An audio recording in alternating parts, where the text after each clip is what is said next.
morning, students. Welcome back to our class 12th A. Yesterday, I gave you the pick of the short questions and I explained the answer of the question. Today, the remaining questions I am explaining. Then after, I will give the long answer by pick. So, all the students, you have completed your lesson number 1, the last lesson, and lesson number 2, the lost spring. Both chapters is completed today. Tomorrow I will start my grammar portion. All the students, I request you to please send the work. If you do not send your work, you will unable to get the 1 marks each day for your work. Listen to me carefully and complete your work. From today, literature lesson 1 and 2 is completed. I will give long answer by a pick. बच्चों, आपको long answer की एक pick आपको मिलेगी. आप लोग long answer अपने complete कर लीजिएगा. और लॉन्ग आंसर आपका होगा, describe the life of rag pickers at Seemapuri. Why is this place in spite of being on the periphery of Delhi considered miles away from it. Okay, चलिए अब आगे आप देखिए बच्चों. आपको ये क्वेश्चन जो है ये आपके पास सब लिखे हुए हैं और आप जल्दी से ये क्वेश्चन आप देखिए, आंसर देखिए इसके क्वेश्चंस के जो हम आपको बता रहे हैं. हाँ, how is Mukesh attitude to his situation different from that of his family. Mukesh जो था उसकी एटीट्यूड अपने परिवार के फैमिली से क्यों अलग डिफरेंट थी. मुकेश की एटीट्यूड इस सिचुएशन के अकॉर्डिंग इसलिए डिफरेंट थी अपने परिवार से क्योंकि वो he is not daring while others thing. जब वो इस बात का साहस नहीं कर पा रहा था कि अन्य लोग सोचते थे कि दे हैव नो ऑप्शन, उनके पास कोई ऑप्शन ही नहीं है, but to continue their paternal trade of bangle making. कि उनके पैतृक समय से ये चला आ रहा था कि उनके पूर्वज जो थे वो चूड़ियाँ बनाते थे, तो वो सोचते थे कि बैंगल ट्रेनिंग के काम के अलावा कोई ऑप्शन ही नहीं, हमें भी वही करना है क्योंकि मेरे पैतृक वही करते चले आ रहे हैं. Mukesh determined to become a motor mechanic. और मुकेश ने डिटरमाइन किया, मैं दृढ़ निश्चय किया कि वो एक मोटर मैकेनिक बनेगा. Thus he has some vision which others in the family. What could be some of the reasons for the migration of people from village to city? क्या कारण था कि लोग गांवों से शहरों की ओर भाग रहे थे. Poverty and employment are two most important reasons for the migration of people. निर्धनता और बेरोजगारी, यही 2 मोस्ट इम्पॉर्टेंट कारण थे कि लोग गांवों से शहरों की ओर भाग रहे थे. And that is why people travel from as far as Bangladesh to Seemapuri. इसीलिए लोग बांग्लादेश से सीमापुरी जो कि दिल्ली में स्थित है वहां भाग रहे थे. दो the life in the slums of Seemapuri in very bad. जबकि सीमापुरी का लाइफ की जो जीवन था वहाँ पर बहुत अस्त व्यस्त था, बहुत गरीब लोग रहते थे, झुग्गी झोपड़ी बनाकर रहते थे. And but they are able to feed themselves working by rag pickers. लेकिन वो कूड़ा बीनकर शाम के समय अपना जीविकोपार्जन उन्हें मिल जाता था. इसलिए वो लोग भाग रहे थे कि दिन भर काम करेंगे तो शाम को कम से कम खाने को तो मिल जाएगा. The glare of the city life also attract many villagers. फिर भी ऐसा इसीलिए इस जीवन जो ये कूड़े बीन करके अपनी जिंदगी चला रहे थे, फिर भी इनका जीवन जो था वो लोगों को अपनी ओर आकर्षित कर रहा था. They are able to see their land at the hefty price and them buy the house in the city. They young love and the city life for the crowd activity and the various types of entertainment it offers. और वो उसी life में अपना भिन्न प्रकार के entertainment कर लेते थे. Would you agree that promise made to the poor children are rarely kept? Why do you think this happens in the incident narrated in the next? It is really true. यह वास्तव में ये सत्य है that promises made to poor children are rarely kept. कि बहुत सारे छोटे बच्चों से, ये जो छोटे गरीब बच्चे थे उनसे बहुत सारे वादे किए गए. इन द स्टोरी, इस कहानी में, that happens because the author was not really serious when he made the promises to Saheb. उसने बहुत छोटे पे उसने साहब से वादा कर लिया था, और लेकिन जब वादा किया था तो वो इस बात पे सिंसियर नहीं था, बहुत सीरियसली वादा नहीं किया था कि ही हैड नॉट इमेजिन, उसने तो कल्पना भी नहीं की थी that Saheb could really be serious about the going to school.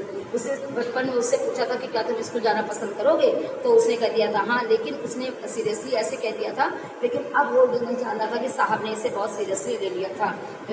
Even when he made promise the author says he was half joking. उसने कहा मैंने तो मजाक किया था. How he can What faces conspire to keep the workers in Bengals industry of Firozabad poverty? Many forces conspire. बहुत सारी चीज़ें थी जो बच्चों को बैंगल्स इंडस्ट्री में फिरोजाबाद की बैंगल इंडस्ट्री में काम करने के लिए उनको फोर्स कर रही थी. They are of two types. One is the caste of people who make bangles for many generations. Second factor is the vicious circle of the supports of the middle man. मतलब एक तो था कि middle man लोगों का middle man लोग ही ये काम करते थे, और दूसरा जो था वो बहुत समय से उनकी जनरेशन जो थी वो इस काम को करती चली आ रही थी, इसीलिए वो लोग बैंगल्स बनाने का काम करते थे. Policeman, middleman, the policeman, the keepers of the law, and the bureaucrats and the politicians. The poor need a leader to guide them. Otherwise, the circumstances have imposed the beggar on the child that he cannot put down. It needs a lot of courage to go against one's caste and also a fight that way vicious circle as well. How, in your opinion, can people realize his dream? आप के विचारों से मुकेश जो है वो कैसे महसूस करता है कि उसका ये ड्रीम, ये उसका सपना जो है पूरा होगा. Mukesh can realise his dream only if he is determined to do what he wants. Mukesh सोचता है कि उसका ये सपना पूरा हो जाएगा केवल वो ये सोच ले कि उसे क्या करना है. It is not impossible. ये असंभव नहीं है. To find the work in a garage. Garage केवल वो डिसाइड कर ले, कोई भी व्यक्ति डिसाइड कर ले कि उसे क्या करना है लाइफ में, फिर उसके लिए कोई काम मुश्किल नहीं होता है. It is not impossible to find the work in garage. Garage में काम करना कोई सरल काम नहीं था. गराज में काम पाना कोई सरल काम नहीं था. ऑफ कोर्स वास्तव में he will have to face the position from the family. बल्कि उसे अपने परिवार जो उसके परिवार की पोजीशन थी उसे फेस करना था. Family of the position from the family and he will have to work very hard. और उसे बहुत अधिक कठिन परिश्रम करना था. At least at initial stages. बहुत ही आवश्यक स्टेज पर उसे काम करना जरूरी था. To learn to repair a car. उसे क्या करना था, उसे कार रिपेयर करना, लर्न करना सीखना था. And he will have to work as a labour or in the garage. और उसे इसके लिए उसे क्या करना पड़ा, गराज में लेबर की भांति काम करना पड़ा और उसे कार रिपेयर करना भी सीखना पड़ा. Only after years of hard labour. कुछ वर्षों के कठिन परिश्रम के बाद he will become a good motor mechanic. वो एक अच्छा मोटर मैकेनिक बन गया और अंत में वो कार चलाने के भी योग्य हो गया. Mention the hazard of working. बच्चों ये क्वेश्चन आपकी कॉपी में 2 या 3 बार आया है, बट आपने देखा होगा कि इसका आंसर हर बार अलग अलग है. तो इसी क्वेश्चन को एक बार कई तरीके से पूछा जा सकता है. Don't be confuse. समझ में आ गई बात. ये देखिए बच्चों, कंफ्यूज मत होइएगा. ये क्वेश्चन नंबर 5 है आपका. देखिए, mention the hazard of working in the glass bangle industry. Question number 5.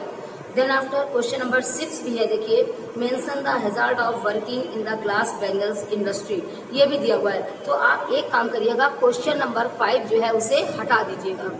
Question number 5 जो दिया हुआ है, question number 5 mention the hazard of working in the glass bangle industry. Question number 6 mention the hazard of working in the glass bangle industry. तो both questions are equal, so you have to cut down the question number 5. Then after question number 11 mention the hazard of working in the glass bangles industry. आप ये भी देखिए same question है, but इसका answer देखिए दूसरे तरीके से. Following are the hazard of working in the glass bangles industry. Exposure of extreme heat. क्यों मतलब वर्किंग करना, ग्लास बैंगल्स में वर्किंग करना क्यों नुकसानदायक था. एक तो ये बहुत अधिक हीट थी यहाँ पर. वर्किंग इन डिग्री सेल, एकदम बिल्कुल घुसी हुई और बिल्कुल अंधेरी कोठरी में काम करना. विच है नो लाइट, जहाँ पर रोशनी भी ना हो और जहाँ पर ऑक्सीजन भी ना हो, वो भी उनके लिए घातक था. वर्किंग, अच्छा आगे देखिए, welding of glass damage the ice. Glass की वेल्डिंग करना आंखों को डैमेज कर देती है. Dust flow polishing the glass of bangles causes blindness. और जो ग्लास में जो पॉलिश करी जाती थी उसमें वो भी बहुत अधिक उनके लिए नुकसानदायक थी. आगे देखिए, weak eye sight before adulthood. और उनकी आंखों की रोशनी जो थी इस तरीके से खराब होती जा रही थी. तो बच्चों इस तरीके से आप लोग क्वेश्चन नंबर 5 और ये वाला 11 काफ़ी हद तक मिल रहा है, तो ये ज़्यादा सही है. आप क्वेश्चन नंबर 11 और क्वेश्चन नंबर 5 आप काट दीजिएगा, क्रॉस मार दीजिएगा. ओके, आगे आइए क्वेश्चन नंबर. देखिए क्वेश्चन नंबर बच्चों, वाई शुड सारे शॉर्ट क्वेश्चन आंसर जो हैं वो सब बिल्कुल एक्सप्लेन कर दिए हैं, समझ में आ गए होंगे। और इसके बाद लॉन्ग आंसर जो है वह आपको मैं 2 लॉन्ग आंसर दे रही हूँ। एक लॉन्ग आंसर है, describe the life of rag pickers and Seemapuri, why is this place in spite of being on the periphery of Delhi considered mile away from it. एक क्वेश्चन ये है लॉन्ग में।